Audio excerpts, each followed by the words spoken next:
Beneath the moon's silent witness, a tale of love, betrayal, rebirth, and the haunting echoes of secrets buried within a family bound by fate. The sky had shifted again.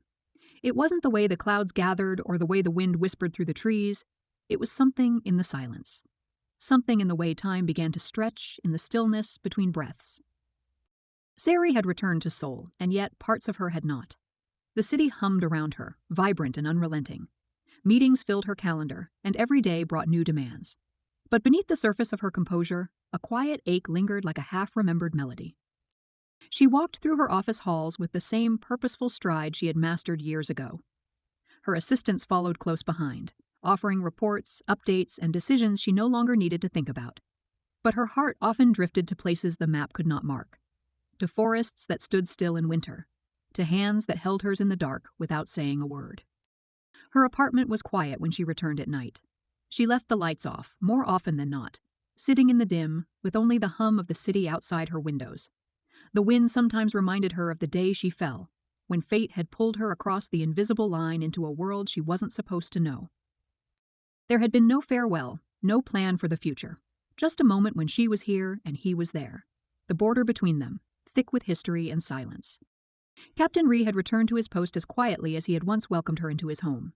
There was no way to reach him, no promises were exchanged, but in her chest the tether held firm, silent, invisible, unshaken. She went through the motions of her life, photo shoots, board meetings, charity events. Her smile never faltered, yet her mind wandered. She would pass by military convoys in the city and feel her breath catch. The sight of pressed uniforms made her pause. The sound of a particular song playing in a cafe sometimes made her chest tighten in ways she couldn't explain. Months passed like that, quietly, restlessly. Then, in early spring, a letter arrived. No stamp, no address, just a white envelope slid beneath her office door one morning. Her secretary had no explanation. No one had seen who left it. Inside was a photo, a field open and quiet with a single bench near a river. On the back, a date and a place. Nothing more. She stared at it for hours. 100 scenarios played in her mind. Rationality told her to ignore it. But her heart had never quite listened to reason, not when it came to him. When the day arrived, she made the trip quietly. No assistance, no fanfare. She dressed simply, sunglasses over her eyes, and drove herself. The road wound through unfamiliar towns until she reached the edge of a small valley. She parked at the end of the path and walked the rest of the way. There it was, the bench, just as in the photo. The wind moved gently, stirring the tall grass. Across the river, the mountains stood, unmoved and watchful. She waited. Hours passed, but no one came. She returned the next week, and the week after. Each time the same. A quiet landscape, an empty bench. But each time, she stayed longer, watching the river, letting the silence hold her. On the fourth visit, he was there. He stood by the bench, hands tucked into his coat pockets, looking out across the water. His back was to her, but even from a distance, she knew it was him. The slope of his shoulders, the stillness he carried. She approached slowly. He turned when she was near enough to hear the crunch of her steps on gravel. Their eyes met. Neither moved, and yet everything between them did. They sat in silence on the bench, the space between them filled with everything they couldn't say. His presence was the same, solid, composed, unwavering. And yet, something softer lived in his gaze now, as if time had carved new shapes into the man he had always been. She noticed the lines around his eyes had deepened. His hair was shorter. He wore a watch she didn't recognize. These were the only signs time had passed for him. For her, everything had changed, but also nothing. Their visits became a pattern. Every 2 weeks, same place, same bench. They exchanged little. There was no exchange of notes or plans. Just quiet moments. A thermos of tea passed between them. A new book she brought to read aloud. A paper airplane he left behind once, folded with care. As the seasons shifted, so did the shape of what they shared.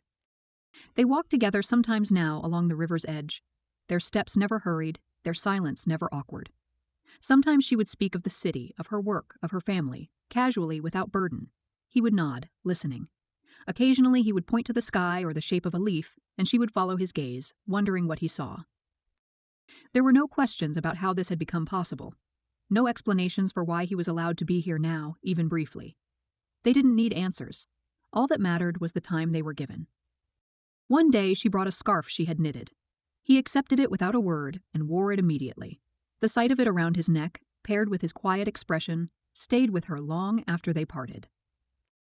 Another day, he brought a sketch he had made of the valley, their bench framed by trees, her outline just visible near the river.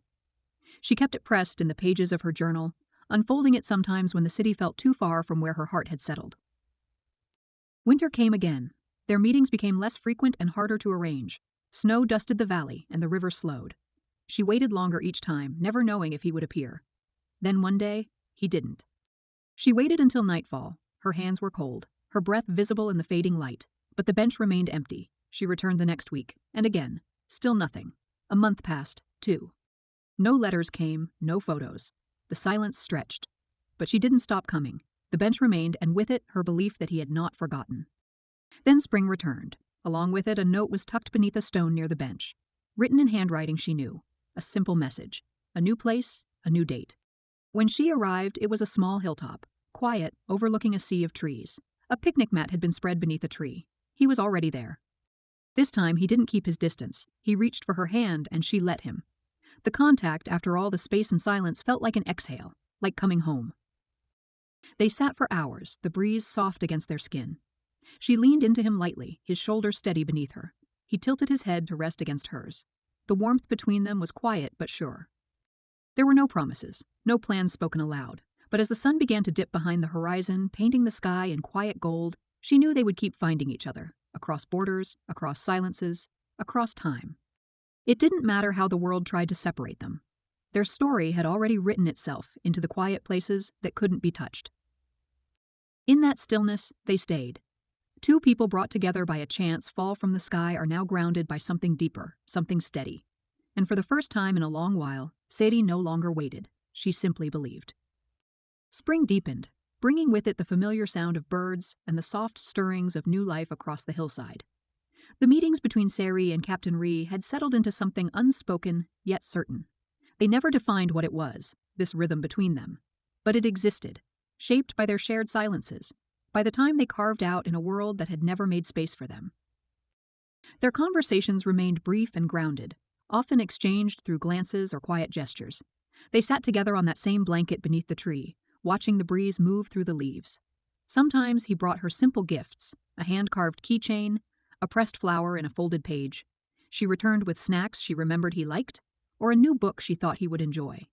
Nothing was extravagant, nothing rehearsed, but each offering carried weight, a quiet acknowledgement that they still remembered the small things.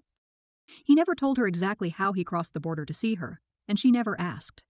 She assumed it wasn't simple. Maybe it involved permissions or strings pulled behind closed doors. Maybe it meant risks. But she learned not to dwell on the mechanisms. If she thought too much about the uncertainties, it would only make the time they had felt fragile. Instead, she focused on the present. On the way he walked slightly ahead on forest paths to clear low branches. On the way he waited until she sat before sitting by himself. On how he always packed their tea in the same metal thermos, its sides dented with age, still warm from the morning. Her life and soul continued, unchanged on the surface. She still ran her company and still faced cameras and press conferences. But she no longer chased the same things. Her pace had slowed, her nights no longer consumed by empty social gatherings or competition. The world she once held together with relentless drive now felt like a backdrop. She began painting again, something she had abandoned years ago. Her canvases are filled with landscapes now, valleys, forests, and a pair of figures sitting on a bench. Each stroke of color brought a calm she hadn't known she needed. Her friends noticed the change. She was still composed, still stylish and focused, but softer, quieter in her ambition, more content in her solitude. She didn't explain it. There were things that didn't need explanation. Sometimes she would receive a small envelope with coordinates or a date, no name, no message. She understood each one for what it was, a chance. A few more hours beside him, a moment borrowed from time. Their meetings remained infrequent and unpredictable. Once, 3 months passed without a word. She had begun to think it might be the end. But then a new note arrived, slipped into the pages of a book at her favorite cafe. She traveled to the location without hesitation. He was there, waiting by a lake that mirrored the sky. He had grown thinner, his eyes more tired than before, but his expression remained steady when he saw her. That day, they didn't move much, just sat by the water, their shoulders nearly touching, the silence familiar and safe. She often wondered what his life was like between visits, what he did, who he spoke to, whether he was posted somewhere remote or if he still walked the same streets she once wandered with him. There were no photos, no messages, only the brief hours they were given. The uncertainty could have made her anxious. But she had grown used to living in the in-between. Not quite together, not completely apart. It was a quiet grief, but also a quiet gift, to know he was still out there, still choosing to find her when he could. Summer came with heavier air and distant rains. She arrived one day to find him with a limp, favoring his left leg. He brushed it off with a slight shrug. She didn't press. Instead, she handed him the lunch she had packed, and they sat under the shade of a willow tree, letting the warmth settle around them. That day when they parted, he lingered for a moment longer, as if memorizing her face before turning away. She watched him walk off until he was gone from sight. Something about it stayed with her. Weeks passed without a note, then 2 months, then 3. This time, no message came. Autumn began to settle into the trees, painting the world in gold and rust. She returned to the last place they met, just in case. Once, twice, but each time the path remained empty. She tried not to assume the worst. There had been long absences before. She kept herself busy with work, with quiet dinners, and with painting. But a part of her was always listening, waiting for the smallest sign. One morning, her assistant handed her a plain envelope, addressed only with her name. Inside was a single photograph. A tree by the river, leaves falling around it. No date, no location. But she recognized it immediately. It was the bench from their earliest meetings, the place where everything had begun. She made the trip the next day. The bench looked smaller than she remembered. Or maybe time had simply made everything else feel larger. The river still flowed, slower now with the changing season. The wind moved gently, scattering dry leaves at her feet. He wasn't there. But she sat anyway. She unpacked a small meal from her bag and poured 2 cups of tea. One she held in her hands, the other she placed beside her on the bench. The steam curled into the cool air untouched. She stayed until the light faded, then packed everything up and walked back alone. The next week, she returned again, still alone. It became a ritual, visiting the bench, bringing tea, and waiting. It wasn't sadness that brought her back, not quite. It was something else, a quiet devotion, a respect for what they had built, even if it was no longer shared in real time. Months passed.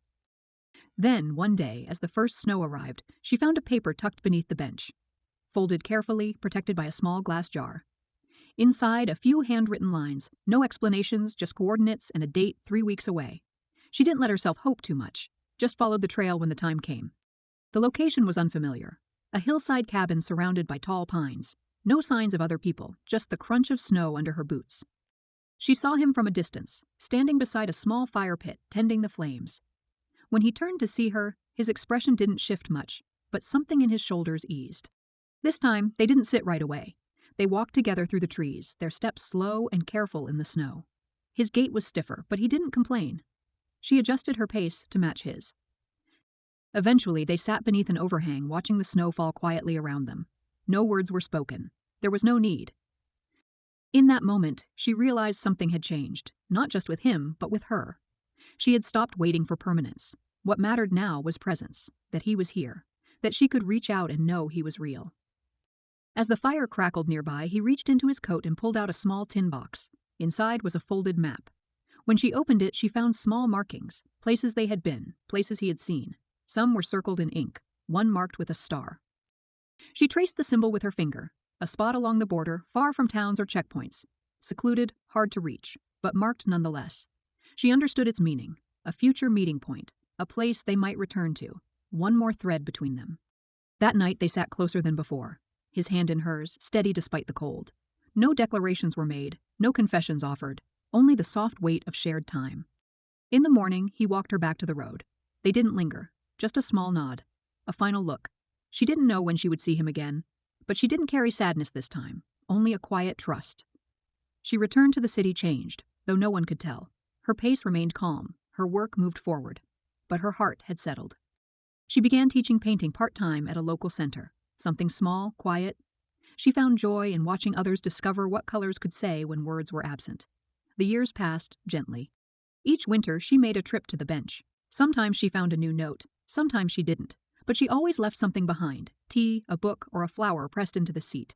The world moved on around her, but for her, time had stretched in a new way, not slower, not faster, just quieter. What they had wasn't ordinary. It didn't fit in traditional definitions. It wasn't bound by time or proximity. It was something they carried, each in their own world, each walking different roads, but always finding their way back, even if only for moments. In the end, she didn't need answers. She had the map, the bench, and the memory of snow falling around a fire. And sometimes that was enough.